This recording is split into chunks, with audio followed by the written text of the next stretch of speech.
No exato segundo em que ela disse aquilo, minha visão ficou turva. A voz dela tremia, mas era de propósito. De encenação. Ela sabia exatamente o que estava fazendo, o tom certo, a pausa dramática, o jeito de olhar para a câmara como se estivesse pedindo perdão para o país inteiro. Só que não era arrependimento. Era performance. E eu era só o figurante do vexame. Eu não posso mais viver uma mentira. Essas foram as palavras. E eu, ali do lado, microfone preso na camisa, tentando entender se aquilo estava mesmo acontecendo ao vivo. Tinha uma luz forte na minha cara, a plateia em silêncio absoluto, o apresentador com aquele sorriso tenso e o ponto eletrônico apitando no ouvido dele. Mas eu não ouvia nada. Só o som do meu estômago afundando. Foi como se eu tivesse levado um chute no peito. Ela continuou falando, com aquele jeito calmo, convincente. Como se estivesse fazendo um favor para mim. Como se estivesse me libertando. Ela usou exatamente essa palavra. Libertar. A gente teve momentos lindos, mas eu preciso ser honesta. Eu já não te amo há um tempo, e ficar aqui fingindo que está tudo bem seria cruel. Com você. Comigo. Com o público. Com o público. Ela falou isso. Como se o público fosse parte da nossa relação. Como se a gente devesse alguma verdade para esse mar de gente que nunca nos viu dividindo um pão de queijo num domingo nublado. Como se eles tivessem o direito de julgar nossa dor, como se a dor fosse conteúdo. Na hora, não consegui dizer nada. Minha boca secou. Eu pisquei, tentando focar em qualquer coisa, nas lâmpadas do estúdio, nos olhos do apresentador, nos reflexos da mesa de vidro. Mas tudo girava. Tudo soava distante. A única coisa que me mantinha em pé era o botão da calça apertando minha cintura. Ela segurava o choro, aquele choro que não vinha de dor, mas de teatro.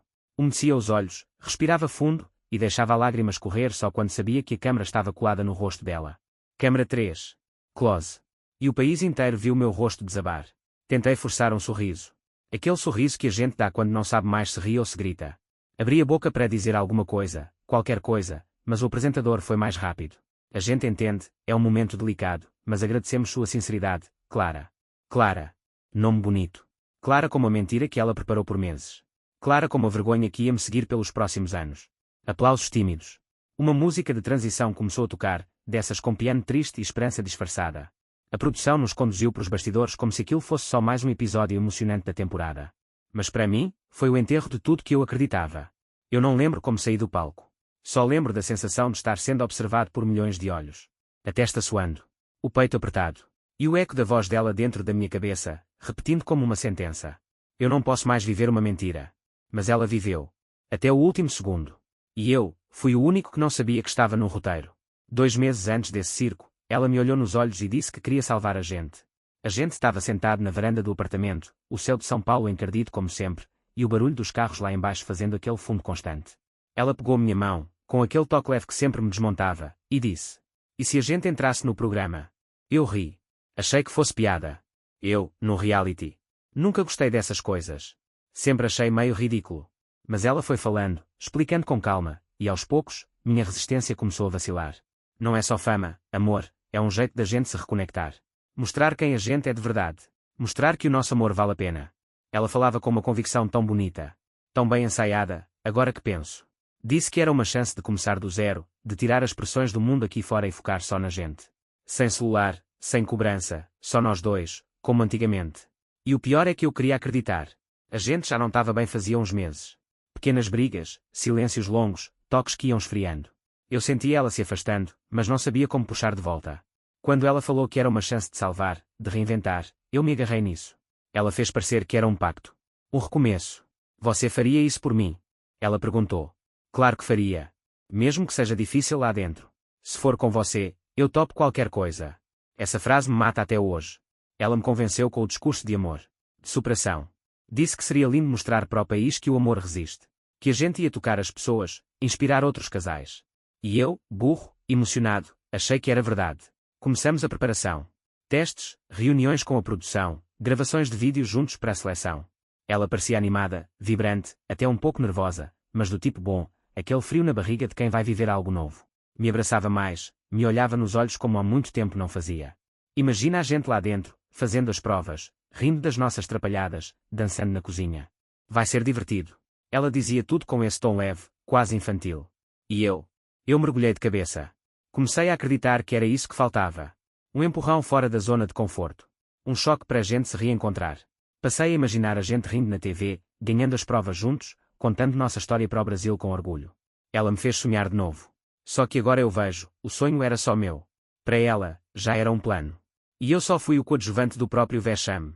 Na semana que antecedeu nossa entrada no programa, ela virou outra pessoa. Era como se, de repente, tivesse redescoberto um amor por mim que eu achava que já tinha morrido. Ela ria das minhas piadas, mesmo das sem graça. Me abraçava por trás enquanto eu lavava a louça. Trazia café na cama com um bilhetinho escrito, para o meu campeão. A gente vai ganhar o público, você vai ver. Ela dizia isso com os olhos brilhando. E eu acreditava. Deus, como eu acreditava. Começamos a gravar os vídeos de apresentação para o programa, aqueles que eles usam para apresentar os casais antes da estreia. Ela me guiava com firmeza, mas com doçura. Dizia: fala do nosso começo. Aquela história do pão de queijo na rodoviária. Todo mundo ama casal com história real. A maneira como ela falava, todo mundo já devia ter me alertado. Era tudo voltado para a audiência. Para a imagem. Mas na hora, achei bonito. Achei que era orgulho da nossa história. Ela ensaiava comigo os momentos que a gente deveria relembrar lá dentro. Fazia listas no caderno dela com os temas mais emocionantes que devíamos trazer nas conversas. Escrevia frases de efeito. Nosso amor venceu muita coisa. A gente é exemplo de resistência emocional. Palavras que agora soam ocas, plásticas, mas que na época me emocionavam. No fundo, eu achava que ela só estava nervosa. Que precisava sentir controle de algo.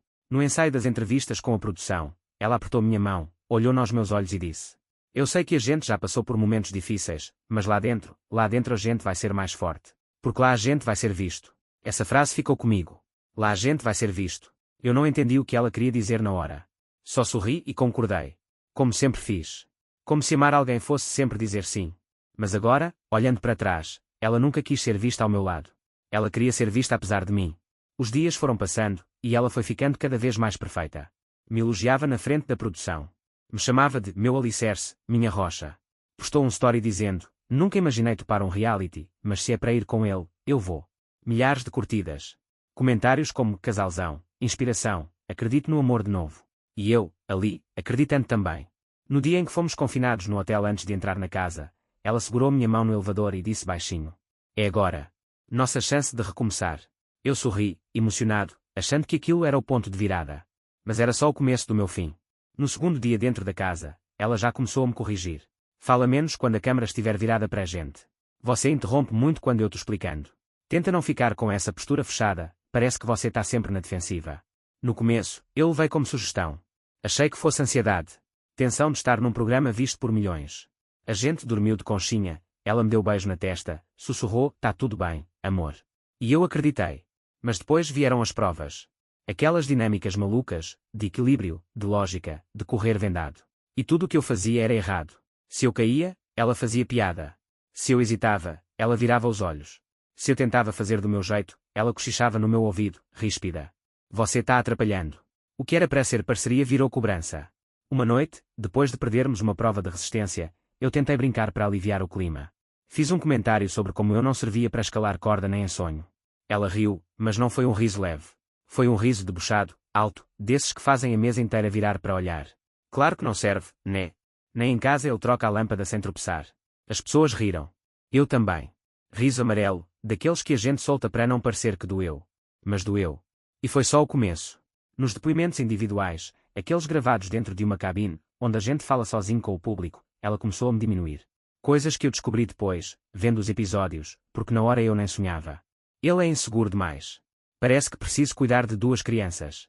Tem hora que acho que tô com um ex que eu nunca terminei. E aí vieram os cortes de câmara, os memes, as musiquinhas debochadas que a edição adora colocar. Eu era o cara perdido, atrapalhado, o que não ajuda em nada. E ela, a decidida, a forte, a mulher que carregava o relacionamento nas costas. E tudo isso, ao vivo. No pay-per-view, no Twitter, nos cortes do TikTok. Teve uma noite em que a gente brigou porque eu lavei as panelas do jeito errado. Ela não falou na hora. Guardou para usar depois, na frente das câmaras. Ele nem sabe lavar uma frigideira sem deixar gordura. Imagina manter um casamento. A frase viralizou. E eu vi a minha imagem desmoronar. Mas o que mais me destruía, era saber que, mesmo ali, cercado de câmaras, eu ainda tentava agradar. Ainda olhava para ela como quem procura um sinal de afeto. Um resto de nós. E tudo que eu recebia era esse silêncio arrogante, esses toques frios no ombro, esse olhar de alguém que já decidiu ir embora, só não tinha avisado ainda. Ou melhor, tinha. Só que para todo mundo, menos para mim. Foi numa quarta-feira à noite. A gente tinha acabado de jantar, o clima estava estranho desde a última dinâmica. Eu tinha errado uma sequência de objetos numa prova de memória e ela passou o dia inteiro me ignorando, como se eu tivesse feito de propósito para sabotar a dupla. A produção deu sinal de recolher, e cada casal foi se ajeitando em seu canto. A luz baixou, aquele silêncio forçado de fim de gravação tomou conta da casa. E foi só então que ela falou comigo. Vamos tomar banho. A voz era baixa. Quase doce. Eu segui ela até o banheiro coletivo sem entender direito o que estava acontecendo. Era a primeira vez em dias que ela me chamava com gentileza. Achei que, quem sabe, fosse um momento de trégua. Que talvez, finalmente a gente fosse conversar. Relembrar porque entrou ali. Ela fechou a porta do box e ligou o chuveiro para abafar qualquer som. O vapor subiu devagar, se misturando com aquela tensão que não dava trégua. E aí, quando a gente já estava ali dentro, com as costas coladas na parede fria, ela começou a chorar. Não era aquele choro de cena. Era mais contido, quase sincero, ou parecia. Eu tô confusa, sussurrou. Meu coração disparou. Confusa como? Perguntei, tentando controlar o tremor na minha voz. Eu achei que estar aqui com você fosse me lembrar do que a gente tinha. Mas, eu não consigo mais sentir. Fiquei quieto. O som da água batendo no chão preenchia cada espaço entre nós. Eu queria dizer que era normal duvidar. Que era só o ambiente. Que ali dentro tudo ficava maior do que era. Mas a forma como ela falava, não era dúvida. Era decisão disfarçada. Depois do programa, a gente conversa melhor. Não quero te magoar aqui dentro. Só, me dá esse tempo, tá? E foi aí que eu senti. Aquilo não era uma conversa. Era o último aviso. Ela já tinha decidido. Só estava preparando a narrativa. Saímos do banho em silêncio. Eu ainda tentava entender o que tinha acontecido, com a toalha pendurada no ombro e a cabeça a mil. Mas ela já estava se maquiando para o ao vivo da noite seguinte. Passava o batom com calma, retocava o blush, como se nada tivesse sido dito. A maquiagem era impecável. O discurso também. E eu, estava prestes a virar cena. Na hora do ao vivo, eu ainda acreditava que dava para salvar alguma coisa. Ela estava linda. Não daquele jeito deslumbrante de evento, mas daquele jeito que só ela sabia fazer. Maquiagem leve, cabelo meio preso, aquele brinco pequeno que ela usava quando queria parecer mais acessível. Ela sabia o que fazia. Sabia que imagem era tudo. O apresentador abriu o programa com aquelas frases de impacto, falando de emoções à flor da pele, de relações sendo testadas em tempo real. Eu mal ouvia. Só sentia meu coração batendo no pescoço. A gente estava lado a lado no sofá central da casa. As outras duplas fingiam interesse, mas eu percebia os olhares laterais. Como se todos ali soubessem o que estava prestes a acontecer, menos eu. O apresentador apontou para a gente com aquele sorriso tenso, o tom de voz preparado. Clara, como tem sido essa experiência para você? O que você leva desses dias aqui, ao lado do seu parceiro? Ela respirou fundo. Olhou para a câmara. Não para mim. Nem para o apresentador. Para a câmara. Como quem ensaia um discurso no espelho. Eu vou tentar ser o mais honesta possível. Minha espinha gelou. Estar aqui me fez perceber que eu não estava sendo verdadeira. Comigo. Com ele. Com ninguém. O ar na sala sumiu. Eu entrei achando que a gente ia se reconectar. Que talvez essa experiência fosse reacender alguma coisa. Mas, quanto mais os dias passaram, mais eu percebi que o que eu sentia já tinha acabado há muito tempo. Eu virei lentamente para ela. Minha boca abriu, mas não saiu som. Ela continuou. Segura. Firme. Ficar aqui fingindo que está tudo bem é cruel. Não só com a gente. Mas com o público também. Eles merecem verdade. Então você está dizendo que... O apresentador deixou a frase no ar. E ela cravou. Eu não amo mais ele. E acho que é justo libertar os dois. Libertar. Aquela palavra de novo. Como se eu fosse o problema. Como se ela fosse a heroína que cortava minhas correntes. O silêncio que se seguiu foi pior do que vaias. Pior do que risos. Foi aquele tipo de silêncio em que o mundo inteiro prende a respiração para ver como você vai reagir. E eu não reagi. Só senti o calor subir pelo rosto. O peito doer de dentro para fora. Minha mão tremendo no apoio do sofá. A vontade de sair correndo, e não ter para onde ir. A câmara fez um close em mim. E o país inteiro assistiu meu coração quebrar em tempo real. Ela não chorou. Não pediu desculpa. Só olhou para a frente. Plena. Como se tivesse feito algo nobre. E eu, sentado ali, ainda tentando entender o que aconteceu, fui reduzido a um frame. A um corte de edição. A um idiota traído ao vivo em rede nacional. No dia seguinte, meu rosto estava em tudo quanto é canto. TikTok, Instagram, Twitter, grupo de zap da minha tia, até numa página de humor de futebol, com a legenda, jogador que acredita no técnico até o último segundo. Era a minha cara. Paralisada. Olhando para o nada. Com aquele olhar perdido de quem acabou de descobrir que passou 3 meses no reality achando que era uma história de amor, e era só roteiro de demolição. A hashtag do momento. Cardinal livre como ela. Trend número 1 no Brasil, gente vibrando com a coragem dela. Com a libertação feminina. Teve até quem disse que aquilo era um marco histórico da autoestima da mulher brasileira. E eu era o meme. O corno emocionado do reality. Tinha gif meu olhando para a câmara, montagem minha chorando com música de Sandy e Júnior ao fundo, vídeo com voz de pata em cima da minha fala no primeiro dia do programa, se for com ela, eu topo qualquer coisa. Dói. Dói de um jeito que nem sei explicar. Porque não era só vergonha. Era humilhação coletiva. Era saber que, a essa altura, milhões de pessoas tinham salvo meu rosto como piada. Que enquanto eu revia tudo tentando entender onde me perdi, o Brasil inteiro gargalhava da minha ingenuidade. Passei a madrugada acordado no quartinho do hotel que a produção disponibiliza após a eliminação. Sozinho. Sem celular. Só uma TV e uma cama pequena. No café da manhã, tentei sair para respirar. Um segurança me acompanhou até à área externa. No caminho, 2 funcionários riram baixo quando passei. Um deles murmurou: "Olha lá o libertado." E riu. Como se eu fosse personagem. Como se minha dor fosse um plot divertido. Na saída, uma moça da produção me entregou o meu celular com um sorriso profissional. "Você já está liberado, tá? E, se precisar de apoio psicológico, é só pedir que o canal interno disponibiliza." Ela disse isso olhando direto nos meus olhos. Mas não tinha empatia ali.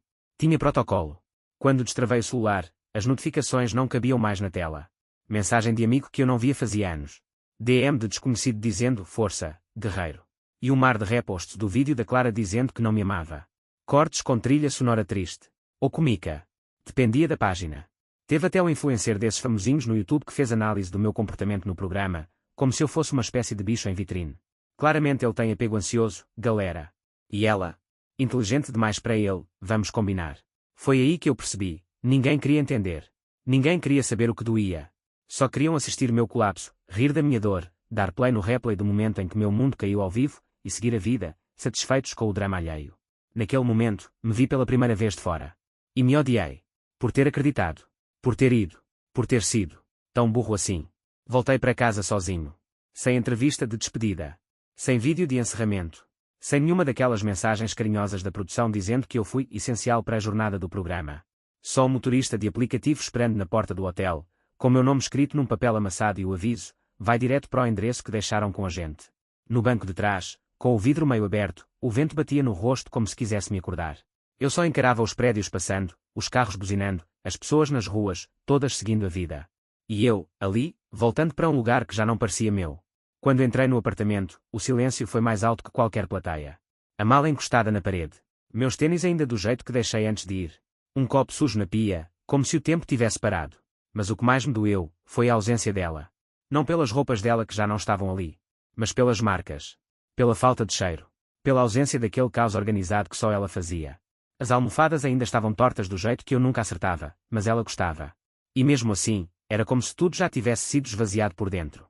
Abri o e-mail, querendo confirmar os termos do contrato com o programa, e levei a segunda rasteira. Por quebra de protocolo emocional e exposição pública negativa do parceiro, informamos que o pagamento integral está condicionado à cláusula de imagem conjunta. Traduzindo, meia grana. Metade do cachê bloqueado. E ela? Já estava com a vida nova engatilhada. Menos de uma semana depois, Clara apareceu sorrindo em uma campanha de roupa de academia, daquelas bem empoderadas, com frases tipo: "Sua liberdade começa quando você se escolhe." Estava estampada no site da marca, num banner gigante, com a hashtag Cardinal seja a sua prioridade. A legenda do post: "Não é coragem se não der frio na barriga. É só fuga." Os comentários bombando: "Você é gigante, mana. Obrigada por falar por nós. Nunca mais me calo por homem nenhum." E eu ali, lendo cada palavra como quem leva tapa na cara por esporte. A mesma mulher que sussurrou: "A gente vai ganhar o público", no meu ouvido agora ganhava publi às minhas custas. Com a minha dor como trampolim. Com a minha cara transformada em aviso: "Não seja como ele." Fui até o quarto, sentei no chão encostado na cama e fiquei ali. O celular ainda vibrava. Novos cortes, novas piadas, gente me marcando em vídeos de rect, canal de fofoca dizendo que eu demonstrava perfil controlador e emocionalmente instável. Eles não sabiam de nada. Mas a narrativa já estava escrita. E eu não era mais uma pessoa. Era só um personagem derrotado. Meio cancelado. Meio motivo de pena. E 100% descartável. Foram semanas sem sair de casa. Eu acordava, se é que dava para chamar aquilo de acordar, e ficava deitado encarando o teto por horas. Nem fome, nem sede, só um vazio, desses que ocupam cada canto do corpo. Só levantava para pegar o celular quando ele vibrava. E, mesmo assim, quase sempre me arrependia. Cada vibração era uma lembrança de que eu ainda era o corno emocionado do reality. Meu rosto em montagens com trilha de pagode. Minha voz em vídeos dublados com falas de novela. Um corte meu tentando segurar o choro virando sticker no WhatsApp com a legenda, quando ela diz que é só um tempo. Sabe o que é pior? Não era raiva que eu sentia. Era vergonha. De mim. Porque no meio daquele furacão todo, da exposição, das piadas, da conta bancária pela metade, eu só conseguia pensar em uma coisa. Como eu fui cair nessa? Como consegui ser tão burro a ponto de acreditar que ela queria salvar a gente? Revivia cada detalhe da preparação para o programa como quem assiste um acidente em câmara lenta. A forma como ela dizia, vai ser bom para a gente. O cuidado com as palavras. As promessas de que seríamos exemplo. De que aquilo era por nós. E eu ali, emocionado, acreditando. Ela montou tudo com perfeição. O discurso, os sorrisos, as pausas. Cada momento de afeto foi ensaiado para caber no roteiro. Até os abraços, hoje eu lembro, vinham sempre depois de alguma câmara apontada. Nunca no escuro. Nunca no íntimo. Era estratégia. Eu fui conteúdo. E o pior de tudo, é que parte de mim ainda queria entender. Queria uma explicação. Um motivo. Uma chance de olhar nos olhos dela e perguntar: quando foi que você parou de me amar? Mas eu sabia que não ia ter resposta. Porque talvez ela nunca tenha amado o que eu era. Só o que eu representava. Passei dias vasculhando nossa história. Cartões antigos. Mensagens salvas. Fotos de viagens. Buscando qualquer sinal. Qualquer falha no roteiro. Querendo acreditar que, em algum momento, foi real. Mas sabe qual foi meu erro? Acreditar que amor é sinônimo de presença. Só porque alguém não foi embora, ela ficou. Clara já tinha ido embora fazia tempo. Eu é que não vi. Porque estava ocupado demais tentando provar que merecia ficar. E foi aí que entendi, ela não me traiu com outro. Ela me traiu com a ideia dela mesma. Com a personagem que criou para se livrar de mim sem parecer vilã. E eu. Fui só o preço. Hoje, quando alguém me reconhece na rua, eu já sei pelo olhar. É um misto de pena e diversão. A pessoa vem devagar, celular na mão, meio sem graça, tentando ser simpática. É você do reality, né? Eu só sorrio, sem mostrar os dentes, e digo: sou. E sigo andando. Porque aprendi, da pior forma, que tem câmaras que não servem para te registrar vivendo. Servem para te registrar caindo. O que mais me assusta é como a imagem que fica para as pessoas nunca é real para elas. Eu sou o cara que tomou o fora em rede nacional. O que ficou com cara de idiota diante do Brasil inteiro. Ninguém vê o que veio depois. Ninguém vê as noites sozinho, deitado no chão da sala, sem conseguir levantar. Ninguém vê a vergonha de abrir um aplicativo de banco e ver metade do que você tinha ser confiscado por uma cláusula que você assinou sem ler direito, porque confiava. Ninguém vê o medo de encontrar alguém no mercado e virar meme de novo. Hoje, eu não sorrio para a câmara. Não faço pose. Não dou entrevista. Hoje, eu sigo andando. Passo pelos corredores, pelas praças, pelos sinais fechados, e se alguém aponta o celular na minha direção, eu viro o rosto. Não por vergonha do que vivi, mas para não dar a eles a minha pior versão de novo. Guardei para mim o que sobrou de verdadeiro. O gosto do pão de queijo que ela dizia adorar. O jeito como a gente ria junto, antes do mundo inteiro assistir à nossa implosão. As madrugadas planejando um futuro que nunca existiu. São pedaços pequenos. Trincados. Mas são meus. Hoje, quando lembro dela, não é raiva que sinto. É pena. Pena de alguém que precisa do aplauso para existir.